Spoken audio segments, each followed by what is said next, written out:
1, 2, 3, pick it up, go! Mankind must put an end to war. Or war will put an end to mankind. I did not have sexual relations with that woman. Well, I learned everything I got. Go! Go! Go! Go! Go! Go! Go! Go! Change will not come if we wait for some other person. Hey, Blind Partisan viewers and listeners, this is Elliot, and I have a special guest here, actually two special guests. I have Patrick Baird and Phil Anderson, and they are teamgov.org. Yes, we are. And they are running for governor and lieutenant governor of the state of Wisconsin as libertarians. Thanks for having us, Elliot. Thanks, Elliot. Absolutely. So we like to keep things brief, but I'm sure there's a lot of ground to cover that you guys would like to share. So tell me a little bit about why you decided to do this. Well, I've been a libertarian for quite a long time, and in engaging in government and trying to figure out who to vote for and the issues, it seems pretty clear that somebody who believes in smaller government and believes in the rights of people really don't have any options anymore. Maybe that used to be the case years ago, but we just don't have any more options. And so the only choice is to get involved, really. I think a lot of your constituents feel the same way, that they become activists and get involved in some way, shape, or form, whether it's issue-related or in a party or whatever. But it came time where, I didn't have a home. I didn't have a place to be, a political home, and found the Libertarian Party and decided to get involved by running for state assembly in 2014, running for U.S. Senate 2016. I'm now the chair of the state party and a member of the Libertarian National Committee and running for governor. And that's my side of the story. I'm running because Phil asked me to run with him. True story. And he's my hand-picked choice. Yeah, so clearly I have a lot of respect for Phil, and he's a good friend. But I had a similar story. I was a lifetime Republican, one of these small government, personal freedom sort of guys. And like a lot of people have said over the years, I didn't leave the party left me. And I found myself looking on the outside at a Republican Party that was corrupt and not doing the things they said they were intending on doing. And I found a home in the Libertarian Party, which shares my views on having the least amount of government possible and tons of personal freedom and liberty. So I'm happy to be spreading that, using this campaign to help spread that message throughout the state. But you're not going to win, right? Yes, we are. We are. Of course we are. So outline to me how that happens.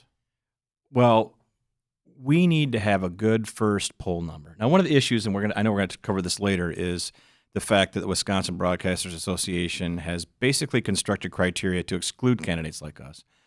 But I know from my experience in 2016 that our initial poll numbers were good. We started out at 9% in 2016. And once the big money started rolling into the Feingold and Johnson campaigns, that deteriorated a little bit.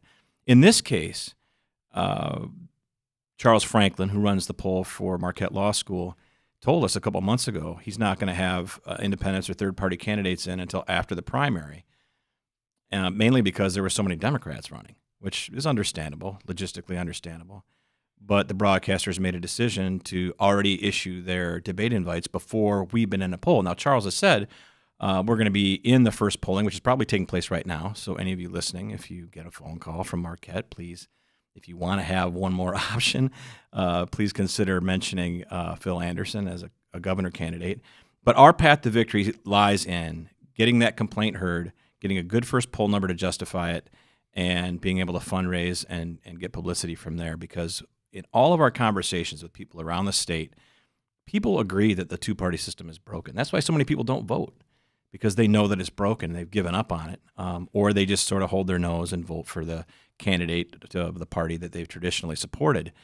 We offer something that's sort of a traditional throwback to the days of, honest government, small local governments making more decisions. And we know that appeals to people. So our only hurdle to being successful, to actually winning and changing history of being libertarians elected as governor and lieutenant governor, is getting the word out there and getting enough support that people understand that we're viable and don't think that they're wasting their vote. That's the only hurdle. And I think if Phil can get into the debates, both Tony Evers and Scott Walker are not the kind of candidates that are really going to fire up their base.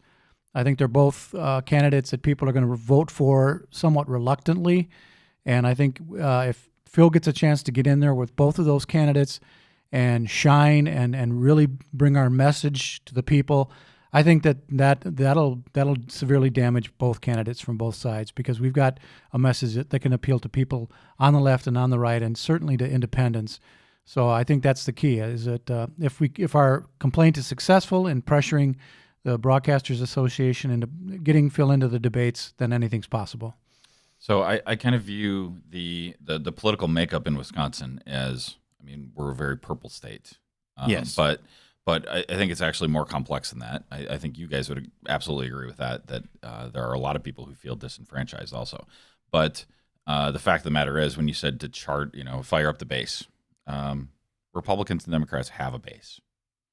So how would you, you kind of outlined a little bit from the Republican standpoint, but how would you convince, Jacob over there, who claims to be a democratic socialist? Like, what kind of views do you think would be of interest to him? Well, first and foremost, we are very strong on criminal justice reform, which includes legalizing marijuana. But we understand that the war on drugs has been largely a war on black people since its inception in the early 70s. The intent is now known, and certainly the evidence is there. And I think we all agree, I would agree with Jacob, that we want justice to be done. But the problem is that the government as an institution is corrupt and has always been corrupt, whether there's a Democrat or Republican in office. So the idea from Jacob's perspective, to use him as an example, is that we can use government programs to fix things is based on evidence, never, ever, ever, ever works.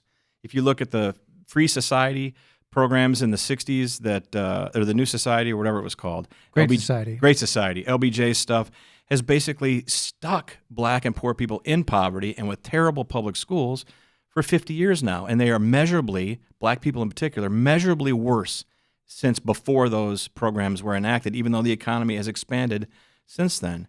So we want the same things, as most people do. We not only want to live our lives as we choose, and not interfere with other people's lives, but we want good things for other people.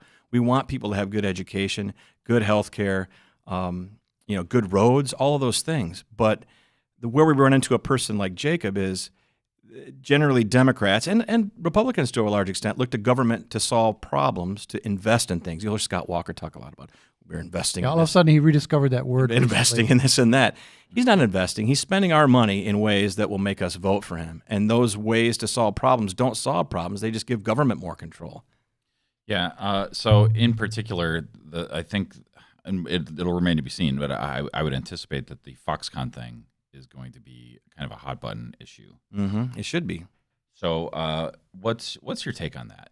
Foxconn came to Wisconsin and said, all right, we're looking at these 5 different states, these 4 other places. They're giving us this kind of package. What, if you were governor, what would you do? Well, first of all, I would have had an economic environment here that was already low tax regulation that would be attractive. We've seen that model work in other states and in other countries. Like Ireland, for example, had a huge economic growth in the 90s because they lowered taxes and lowered regulations. Businesses moved there, and there was a boom. And since, because the government there was so awash in success, they decided they needed to start meddling with it again, and that's changed. But the idea that we need to take money out of taxpayers' hands, whether it's directly, half of that initial subsidy is construction credits, so that'll be spent regardless. The other half is scaled on job creation, and that's just the state part.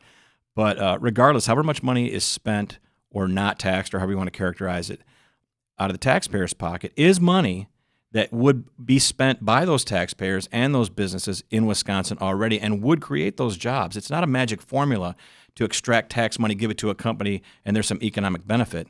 That's not true in this case. But furthermore, if the money were left in people's pockets, they'd be spending money at local hardware stores, if they own a business, employing more people.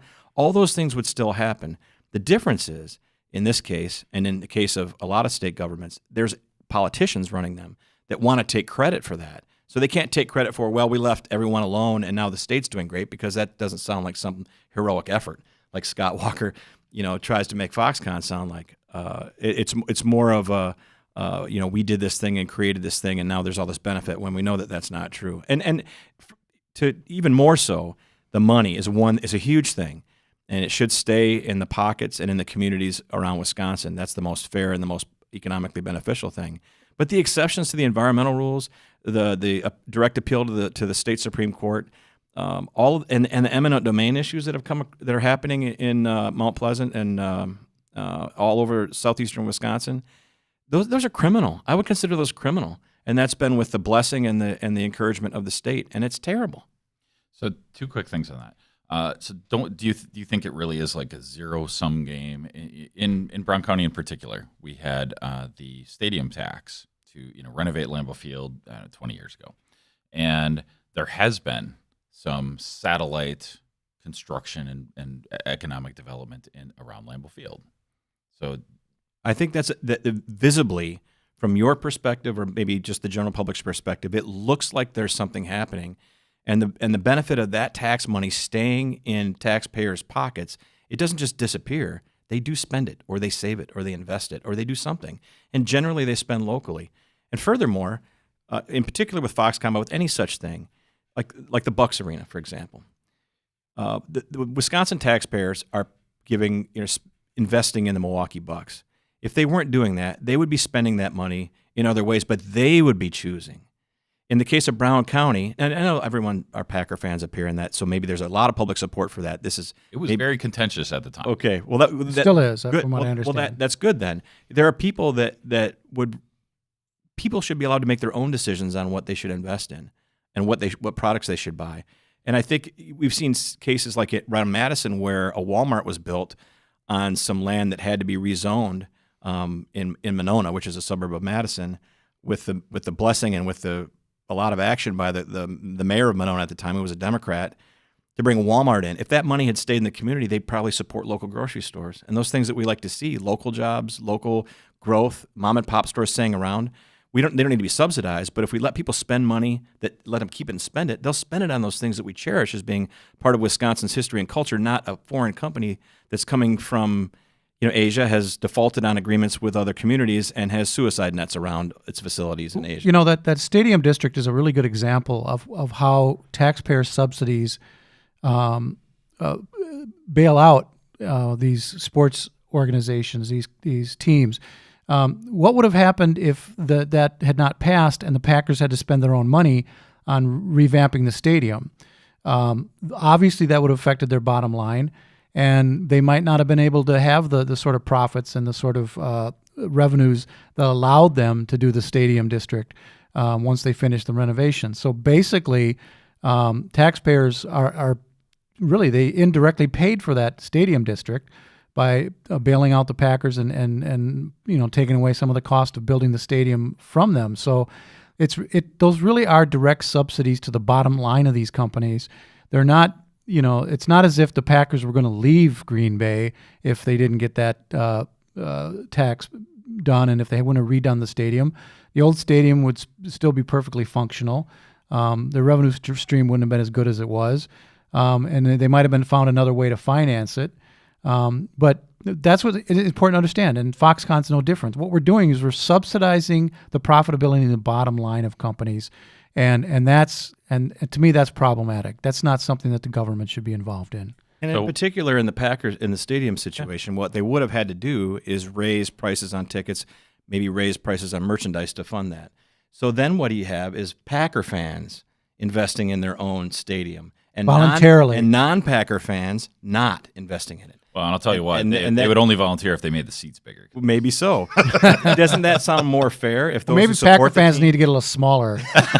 Careful. I'm one of them. But you see what I'm saying? It's more fair, and plus Packer fans from outside of Brown County who buy tickets and who buy merchandise would have been subsidizing that growth as well, and not just the residents of the county where the means for political coercion, the democracy in the county, are in place to do that.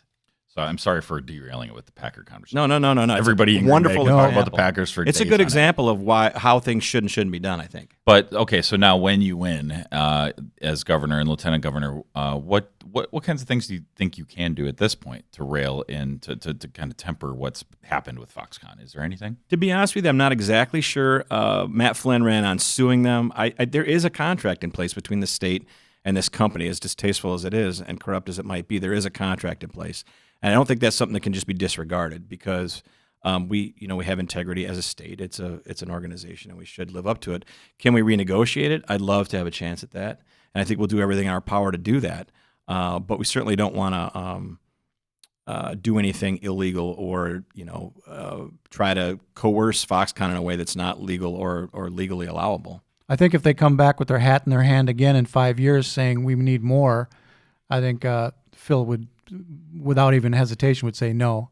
Yeah, we'll do whatever we can. It's a very complex deal, but certainly suing them, unless they've actually defaulted on the contract, which to my knowledge they have not, suing them, it was a ridiculous, political ploy by Matt Flynn. And if other Democratic candidates suggested that, I think they were just trying to get people riled up in a false way. So, in terms of being a libertarian and running for governor, I think people don't really understand what the heck a libertarian is. They hear these, are you going to get rid of the roads? No, people already pay for the roads.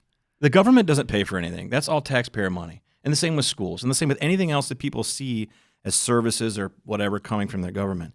We just look at different ways to pay for them. And the more local a decision is made, the better it is and the more efficient it is. So we want to get rid of the state income tax. That will lower the amount of money flowing into the state government that's not attached to any particular thing. Right now, the state income tax funds all kinds of things, including the Wisconsin Economic Development Corporation, which is basically an instrument of corruption and crony capitalism, as most people are aware.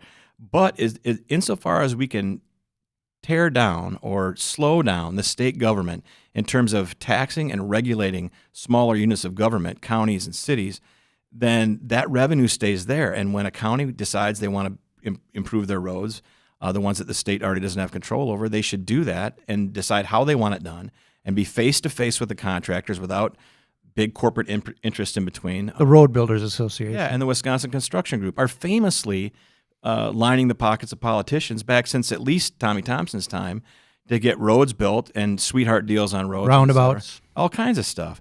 If those decisions were made in Brown County or in Green Bay or wherever with tax money that's now locally available as opposed to flowing to the state, I think a lot better decisions would get made and they'd be a lot more accountable and transparent.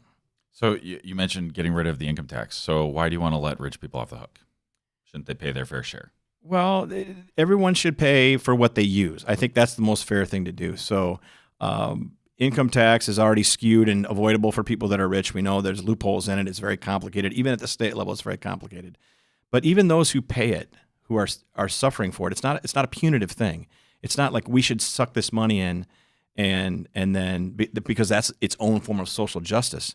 That's not really how it works, because those people that are well connected politically are the ones that have been benefiting through the WEDC and other organs of the state government. So they're not really net payers anyway. Even a person that pays income tax on an income of over $200,000 a year is probably getting some other favorable governmental regulation on their side that's helping them recover that money. It's the people in the middle that are paying and not getting the benefit. But if you get rid of it altogether, then the instruments of corruption are gone, and those decisions get made more locally. So, the typical political mantra is it's the economy stupid, right?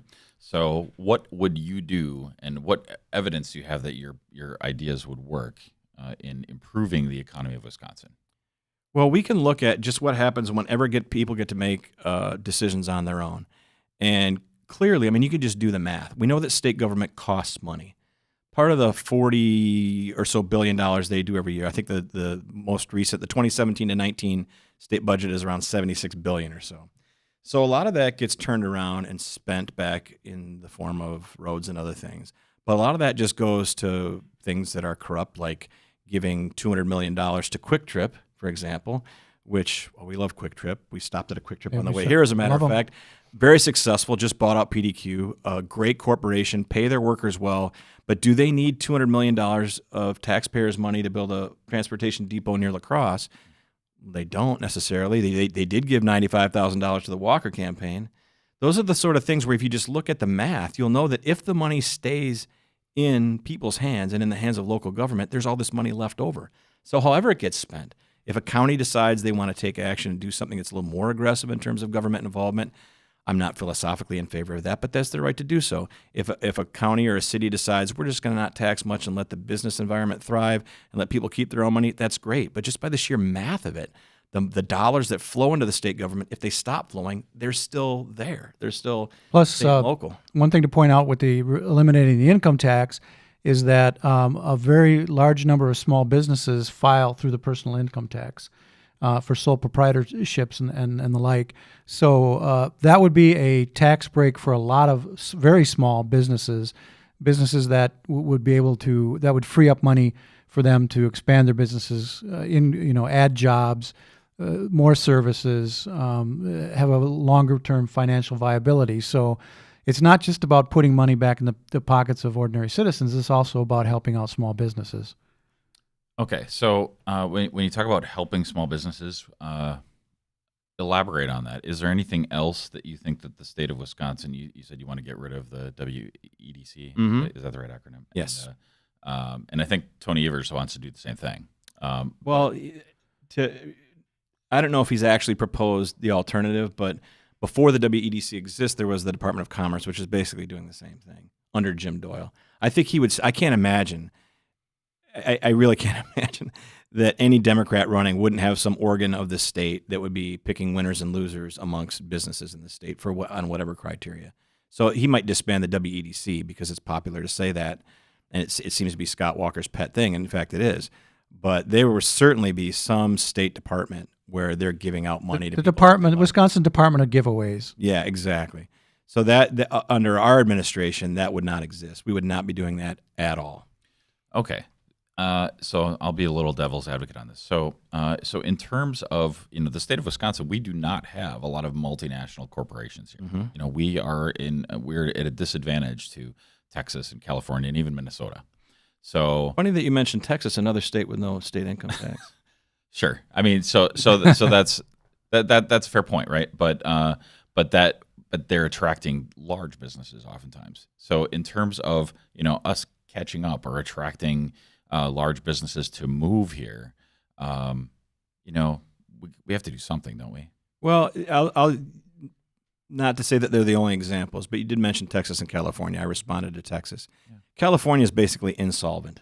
They offer things California is kind of like Illinois in a certain sense. Illinois sells lottery tickets that they can't pay for. They can't keep up with their pension funds. They can't keep up with anything. The subsidies that they give to businesses to attract businesses in Illinois and in California are not sustainable. They're not a good course.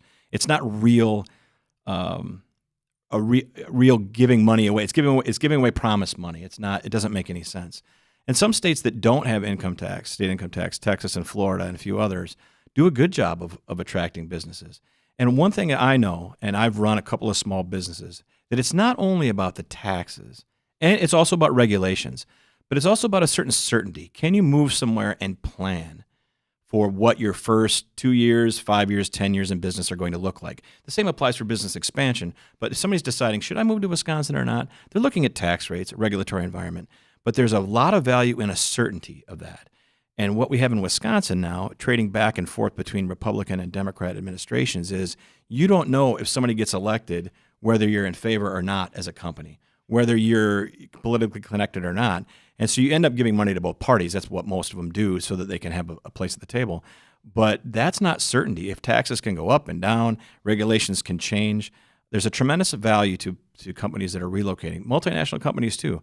If there's certainty of taxes, first of all, low, but also certainty to that. And that's something that we would provide and would be very attractive to businesses. But you'd only be able to provide that certainty for 4 years. Well, we would show that it works so well that everyone would have to run on it. I mean, what are they going to run against in 4 years against Phil? We want to raise your taxes and spend more money. I mean, I'd love to help run that race. Nobody ever frames it like that. It's always framed as we need to spend, we need to invest. So we need to invest. But I believe that the evidence shows, and I mentioned Texas, Florida, Ireland, a lot of places that do the right thing and just take their hands off and let people and local communities and small businesses make their own decisions with their own money, prosper very well, and that the argument in 4 years will be, look at how things have improved because of what we have done. We'd likely get reelected, I think, in that case. But it would be very difficult, even if somebody were challenging us as libertarians or a Republican or Democrat, to say, we want to go back to the old way when things were worse. That wouldn't be a very compelling argument, I wouldn't think. They'd try to make it, but... Well, so the number one thing that everyone's looking for investment, it's is education. Right. So, what's your education plan? We firmly support good education. Notice I didn't say public necessarily. It doesn't matter to me if it's public or private. It's important that it's available. So there need to be solutions so that make sure that people aren't left without schools. But we need to make sure that we're not married to the idea of public schools, because public schools have failed, particularly black students all across the state. Wisconsin has the worst disparity in educational outcomes between blacks and whites in the country. And by the way, who's been in charge of that at the state level for the last Scott 8 to 12 Walker, years? Tony Evers. Not Scott Walker. So we have a Tony Evers. We have a proposal that's ready for release. We didn't release it because this last week we've been concentrating on the debate exclusion issue. Right. But it's basically called universal open enroll or universal school choice, which would allow people to take the money that's assigned to them in every school district. Every school district has a number that's assigned to every student. It's not really tuition, but a number. And normally you use it to open enroll. So like my kids, we're in the Verona district. We're considering enrolling them to Madison West. There's a number that would change hands between those two districts. Everyone should have access to that. If your public schools are performing as they should, you can stay and everything is great. You choose. If there's another public school you want to go to and it's some distance away, you can take that money and open enroll, much like you can now.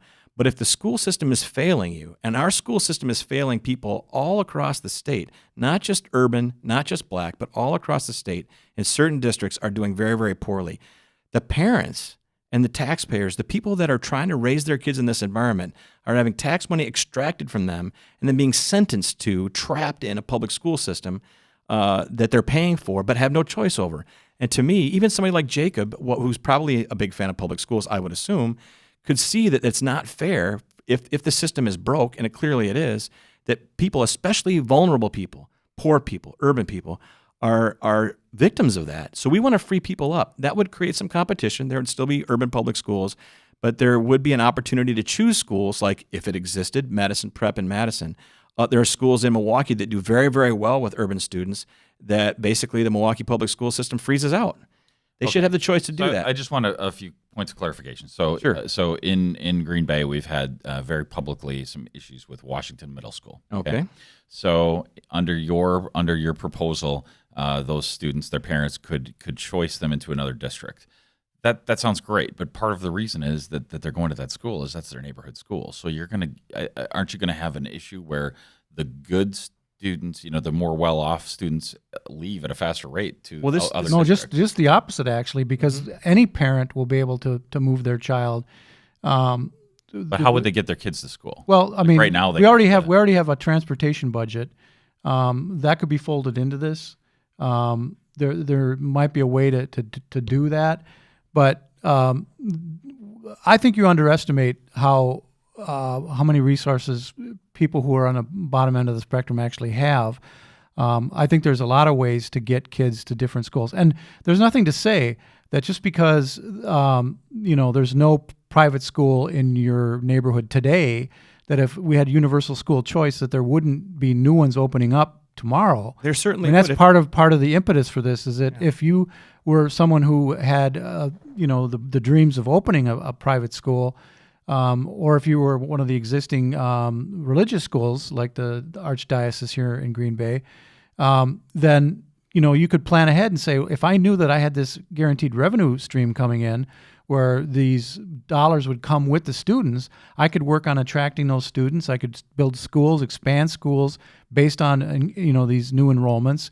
So that's the beauty of it, is that being able to get those students, locally into new schools, whether it's existing private schools or new private schools, it would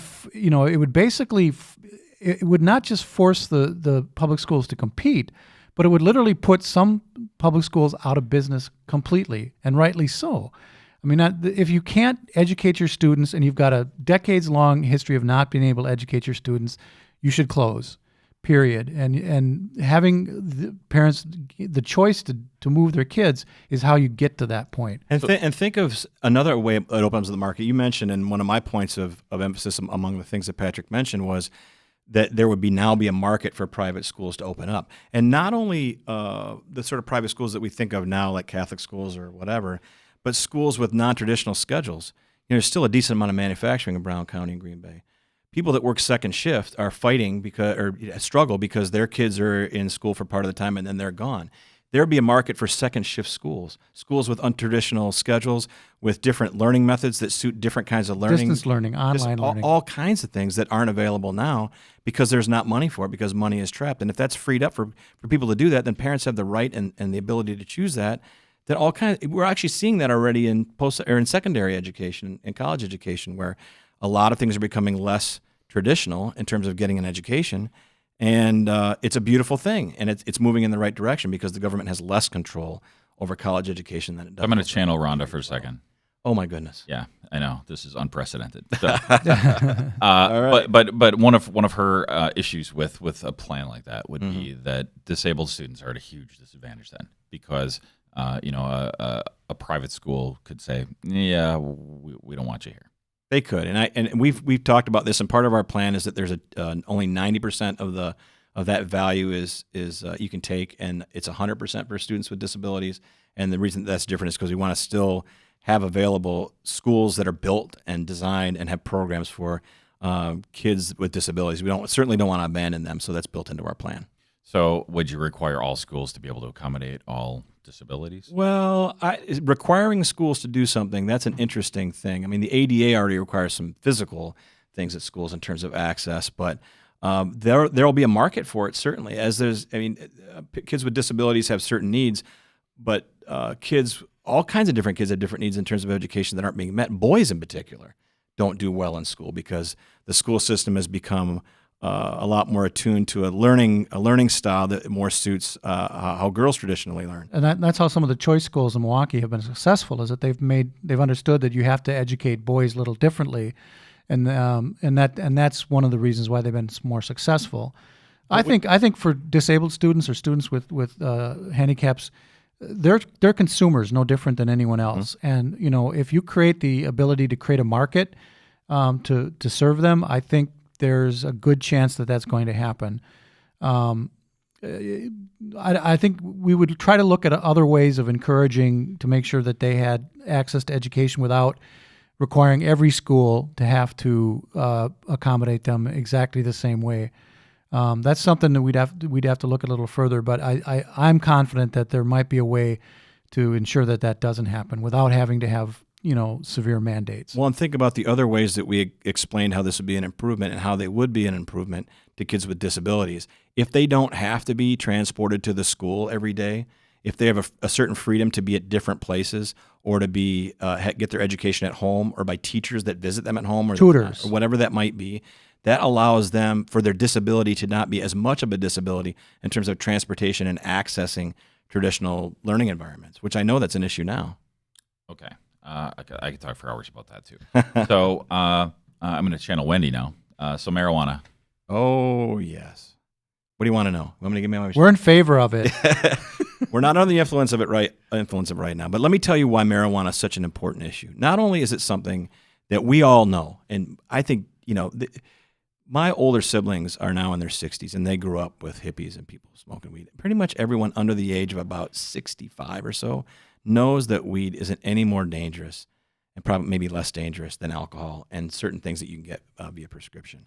The idea that it's dangerous, the only reason it's dangerous is because criminals deal in it. Because if you want to deal with it and be involved in it, that you have to deal with criminals, and that's the only reason it's a gateway drug. But it's so much more important than consumption. It's even more important than medicinal, which is a whole other discussion, all the benefits of not only cannabis as a drug and as a treatment, but as an alternative to opioids, which doctors overprescribe now, especially the VA, which is another subject I'd love to dig in with you, is how the VA has actually abused veterans. But the point I'd like to make is legalizing marijuana is the key to good criminal justice reform. And if we start with that, and as governor, I will begin day one signing pardons for people who are in jail for nonviolent drug crimes and get them back to their families, get them back earning a living, and reunite those families and those communities in ways that will pay tremendous dividends. There will be less money spent on policing, a lot less money spent on incarceration, less money spent on schools and in the social programs that are delivered through schools. And then we can move on from there There's all kinds of other things. Getting rid of mandatory minimum sentencing, supporting jury nullification, which is constitutionally allowed but prohibited by the state Supreme Court. Pardoning, as I mentioned, expunging criminal records of people that have been convicted of these things. We're working with a great program called Clean Slate Wisconsin. This wonderful woman, Shanielle McLeod, who runs this program in Milwaukee, is working on getting people's records expunged so that they can get jobs and get back into their community after they're out of jail. And last of all, voting rights for people that are just out of jail on paper. And ideally, eventually, people in jail should vote. There's no reason they shouldn't be voting unless they've committed voter fraud. The idea that somebody would commit whatever felony other than voter fraud and not be allowed to vote is taxation without representation, and they deserve to be represented in the halls of government. So it's really it's the key. That key issue is not because anybody likes to smoke pot. Everyone in Wisconsin who cares about all those other issues, money and justice, schools, the lives of law enforcement officers, all those things should be paying attention to this issue because it drives all of them. And that cuts across the aisle, across the left and right. These are all issues that we care about and can be really fixed by legalizing marijuana and the other 5 points of that plan. I think it's really important to point out that Tony Evers has said he's in favor of legalizing for medicinal purposes, but that he is not necessarily in favor of recreational. What this means is that Tony Evers is accepting the status quo. He's accepting the status quo that in African American communities around Wisconsin, disproportionate policing, over-incarceration, he's going to pay lip service to those issues, but by allowing the continued prosecution of the war on drugs in minority communities, Tony Evers is accepting the status quo, and he's accepting the situation where the thing that drives African-American men, which we incarcerate almost more than anybody else in the country, drives them into prison, is the over-policing that's a direct result of the war on drugs. Tony Evers is going to accept the status quo, and he's going to be complicit in continuing that prison pipeline. Exactly. Scott Walker is guilty of it because Scott Walker loves he and his prisons. party. He thinks and if Tony Evers if Tony Evers is elected and he doesn't work his ass off to get marijuana legalized, he is also guilty of it. Guilty of mass incarceration of black people. Okay, so you feel pretty strongly that marijuana Yes. Yeah, we across can the fire board it up should about be, it, so to speak. it should be legalized. Yeah, for so many reasons. Okay, so sort of as promised, I guess, but we talked about the debate. So I'd like to really hear your thoughts on the debate. All right. Well, I will lay it out for you. Because I was excluded from the debates in 2016, I approached the Wisconsin Broadcasters Association back in January, and they had a board meeting. It's actually the foundation of the association, the charitable arm that does this, and asked them if they were willing to change their criteria. And they said no. They had a board meeting. They talked about it. They decided to say no. So just quick. So their criteria are... Who is this association? The Wisconsin Broadcasters Association is the trade association that like 99% of television and radio stations in Wisconsin belong to. So to a certain extent, they're responsible as well. That's where we'd like some of our activism to take place, put pressure on your local radio and TV station. But it's just something they belong to, that they belong to. It's their trade organization. So they have traditionally sponsored the debates. There have been other debates occasionally, but not regularly. Everyone waits for the WBA to have their Senate debates, their congressional debates every election cycle. So their criteria are the campaign must have raised at least $250,000 and polled at least 10%. So This seems pretty reasonable, though, doesn't it? well, Have you ever tried to raise $250,000 I'm still trying. the poll without selling out to a major corporation? That's the point. Is that you basically go out whoring around for campaign contributions, which is basically what the Democrat and Republican parties do. Is everything they do is about raising money. So you said 250,000 and 10%. And 10%. So the trick this time is, I came out polling at 9% in 2016, which wasn't enough, and then it went down from there. So I was pissed, but we didn't raise a huge stink about it because they had stated their criteria and we didn't meet them. The key thing is the dollar amount, because it doesn't. In this day and age, you don't need that much money to run an effective campaign. social media, personal appearances. I think Wisconsin's millions not and that millions of dollars are just wasted by Oh, the yeah, major yeah, parties. Yeah, Just and wasted. they're spent at these same radio stations and television stations too. So there's a conflict of interest. But in this particular cycle, Charles Franklin, who runs the Marquette Law School poll, and I traded emails about 8 weeks ago, and I asked him what his plan was for polling, and he's told me straight up, it's not confidential, that because of the massive field of Democrats running for governor, that he wasn't going to offer my candidacy until after the primaries, and then he would, based on the fact that he knows that I've got name recognition in this state, and that I got almost 90,000 votes in 2016, and that we're building off that. So he has already acknowledged that in terms of polling, it's something that should be offered right away and not just if people demand it through their phone calls or whatever. So that's happening. But the WBA scheduled their debate and invited Evers and Walker already the day after the primary without any polling. And they had the information. locations set up. They had everything all set up. Moderators, everything was all in place. So within even 24 hours. So I think it's important to point out that even if I had raised $250,000, I would have been excluded because I would not have been in a poll. They would have no polling information. But the key thing in terms of the interest of the voters of Wisconsin is if somebody polls at 10%, probably less. I think that should be lower. I understand them wanting to not have a debate with everybody who's on the ballot, but How many people are on the ballot? there are 6. Walker Evers, myself, the Green Party candidate, 2 independents, Maggie Turnbull and Arnie Enns, who I think is from here somewhere, I think. All went through the process of getting 2,000 signatures, filed their papers, did all their disclosures, everything, and are on the ballot. But if somebody's polling at like 8, 9, 10%, 12%, it shouldn't really matter whether or not they've raised money, right? So I mean, they should be. People have expressed interest through this poll that they're in fact hanging their hat on. I mean, I guess in my opinion, everyone that meets the criteria to be on the ballot should be there. I agree. American Idol has, they get down to their final 10, their final Sure, 5, sure. and they have plenty of time. Yeah. So honestly, so like as a citizen, is it really, maybe the debate will take 2 hours instead of 1 hour, but why is that not?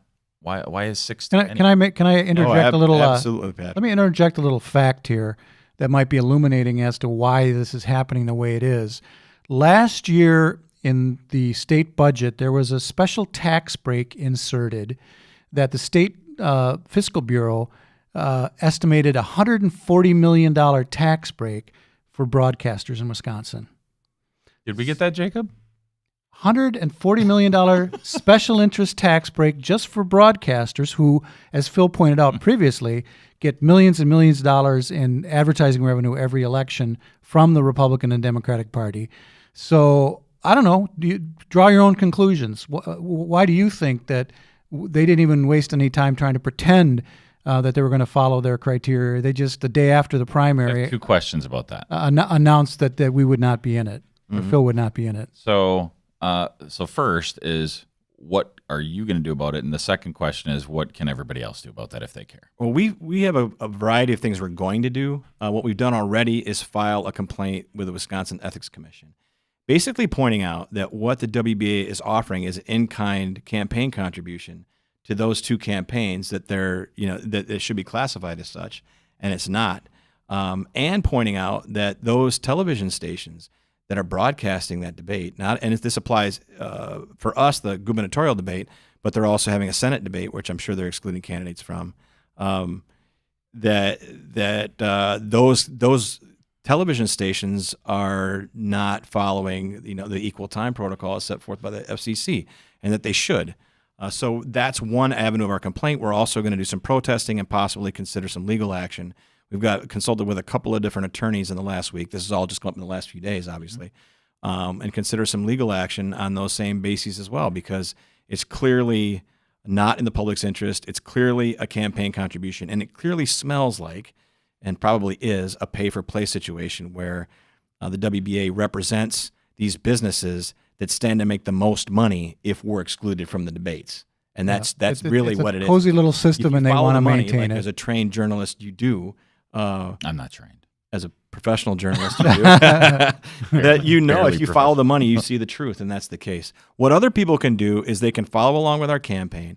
If they are called by the Marquette Law School poll, or when St. Norbert's does their poll, if they're called, even if they're not planning on voting for us, say, mention our name so that we can get a polling number that really pushes the question a little bit. And contact your local station. If you feel like this is something that you shouldn't support, your local station is probably not airing the debate, although it will be airing all over the state.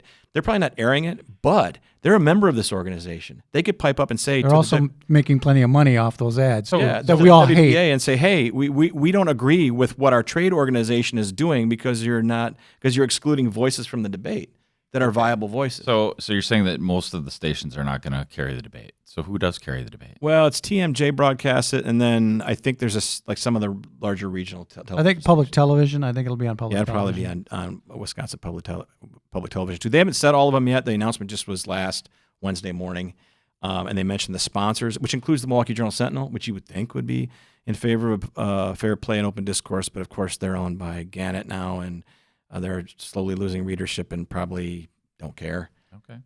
But yeah, that's what I would suggest. People should they should follow along with our campaign, show some support. At least it'll help us get in the debate and show that support, as well as contact your local station and just say, hey, we don't think what's going on is fair. Because if there's pressure put on by consumers to the TV stations will apply pressure to their trade organization, and maybe something will change. So knowing who I know in the local TV market, it sounds like people that call the TV stations are usually kind of just brushed aside. Oh, yeah, I'm sure. So, I mean, is there anything else legitimately that the rest of us can do? Well, people that already spend money on advertising, there are businesses that buy ads on television and radio stations. Do we boycott those businesses? No, I don't think they don't know, or they don't pay enough attention. They're just paying for ad time. But if they're made aware of the injustice of this, particularly if they support libertarians or the Green Party or independent candidates, or just for the sake of everyone's benefit, want an open discussion, they should say to this television station, look, we spend, $15,000 with you a month or whatever it is. Mm-hmm. We want you to take an interest in this. And because, again, money is the power in this system. It tells the truth, but it's also the thing, what gets things done. And so if sponsors speak up, much like so many other boycotts and people getting taken off the air in the media and entertainment, it's usually the sponsors that get that done. Not so much the listeners, because any one listener is not so valuable, or any 100 listeners, but a sponsor, they're gold, right? I mean, I'm told we don't have any sponsors. but you agree with me. That's where yes, absolutely. That's where it would get done, I think, and that's what we encourage people to do. Yeah. Okay. So I guess if we could just take like 2 minutes, if you want to wrap up and have any final thoughts, and then we'll close up. I just want to urge people to go to teamgov.org if you want more information on our issues, where we stand. If you're interested in volunteering for the campaign, or better yet, donating, you can do all of that through our website. We're also on Facebook. Yours is for Phil Anderson on Facebook. Mine is for Baird LT Governor WI. You can just search for us on Facebook, and you can see we'll update real regularly on there. So, check us out.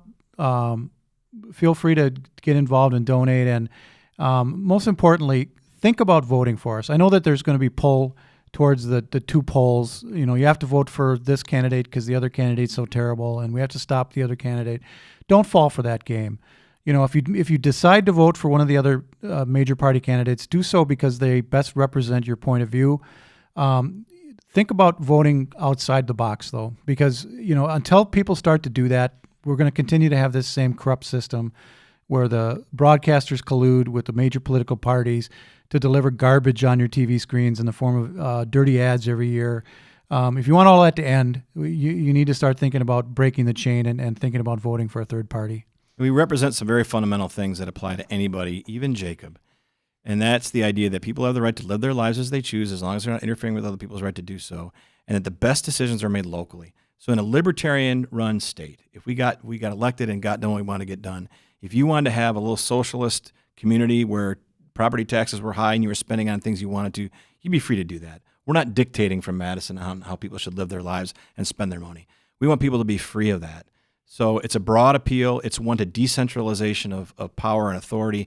It should appeal to everybody because you can still do what you want to do locally. It's just you're not going to have an overbearing state, whether it's Democrat or Republican, trying to run your lives for Madison. We want to break all that down, and that's why we're dangerous to them.